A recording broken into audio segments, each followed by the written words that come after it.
নমস্কাৰ, এটি বিশেষ বাতৰি হৈতে ষ্টুডিঅ'ত মই নবনীতা।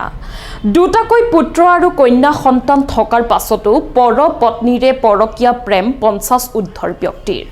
ক'ত সংঘটিত হৈছে এই ঘটনা সবিশেষ জনাই যাম। তিনিচুকীয়া জিলাৰ মাকুম তৰুণ নগৰৰ 50 ঊৰ্ধৰ অভিজিত ৰয় নামৰ ব্যক্তিজনৰ পত্নী আৰু দুটাকৈ সন্তান থকাৰ পাছতো পৰ স্ত্ৰীৰ সৈতে প্ৰেমৰ সম্পৰ্ক থকাৰ অভিযোগ আনিছে এতিয়া পত্নী আৰু পুত্ৰই।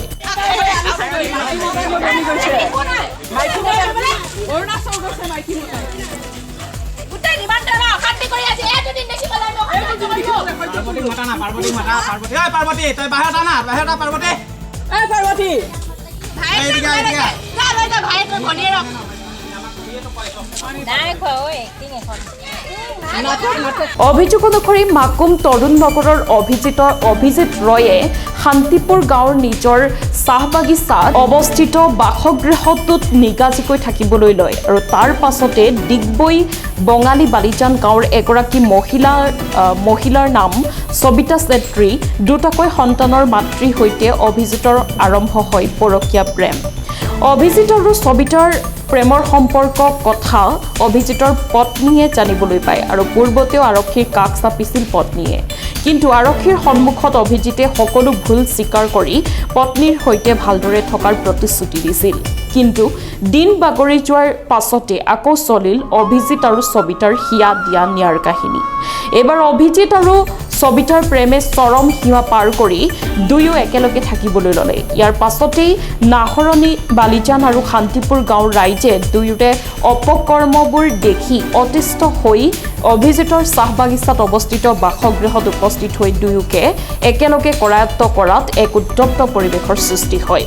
তেনে এক সময়তে সবিতাৰ কন্যাই এইবোৰ কাণ্ড দেখি আত্মহননৰ পথ বাছি ল'বলৈ চেষ্টা কৰে। পৰৱৰ্তী পৰ্যায়ত সবিতাৰ কন্যাক ততাতৈয়াকৈ তিনিচুকীয়া অসামৰিক চিকিৎসালয়ত ভৰ্তি কৰা হয়।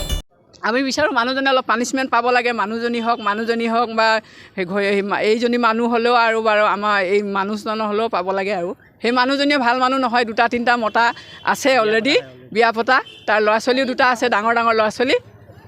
সেই ছোৱালীজনীক লৈ মানে আছিলেহে তাত আমাৰ যিটো ঘৰত। আমি উচিত বিচাৰোঁ। তেখেতক ধৰিব গৈছোঁ, তেখেতে দৰ্জা লগাই দিছে গেট ছেট। আমি গোটেই ৰাইজৰ মানুহ লৈ পিনে গৈছোঁ, সিহঁতি চাই আছে, দৰ্জা নোখোলে। আমি কৈছোঁ কি হৈছে আমাক কথাবিলাক নোখোলে। তাৰপিছত কি কৰিলে, ছোৱালীজনী ক'ৰবাৰ পৰা এনেই পানী অকণমান আনি পিনে খুৱাই দিলে। ছোৱালীজনী বেহুচ হৈ গ'ল। বেহুচ হৈ পিনে দেখাই পিনে গাড়ীত লৈ পলাব বিচাৰিছে। আমি গম পাইছোঁ যে সিহঁতি খোৱা নাই, বিষ খোৱা নাই। তাৰপিছত আমি লাগিলে মাইকী মানুহ যোনজনৰ ওচৰত আছিলে সাক্ষী দি দিব পাৰিম যে তেখেতে দেখিছে মানে খোৱা নাই, পানী অকণমান আনি পিনে খুৱাই দিছে মানে অকল। তেখেতে ওলাই গ'ল। তাৰপিছত আমি ডিগবৈ থানাক আমি আধা ঘণ্টাৰ পৰা ফোন কৰি আছোঁ। তেখেতে আহি আছোঁ বুলি কৈ আছে। কিন্তু তেখেতে দুজনমান আহিলে, আৰক্ষীজন আহি পিনে তেখেতক চাপৰ্ট দি পিনে ঠেলি পিনে লৈ গুচি গ'ল।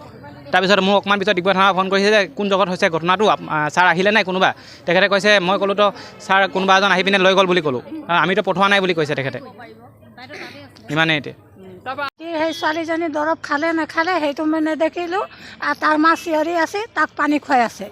তেতিয়া আমি লৰ মাৰি আহি আছোঁ, তেতিয়া কৈছে মই ছোৱালী দৰৱ খাই দিলে বুলি। মই দৰৱ খালে নাখালে সেইটো মই নেজানো, মই কাম কৰি আছিলোঁ। তিনিচুকীয়াৰ পৰা কৃষ্ণ নেওগৰ ৰিপৰ্ট, সংবাদ লহৰ।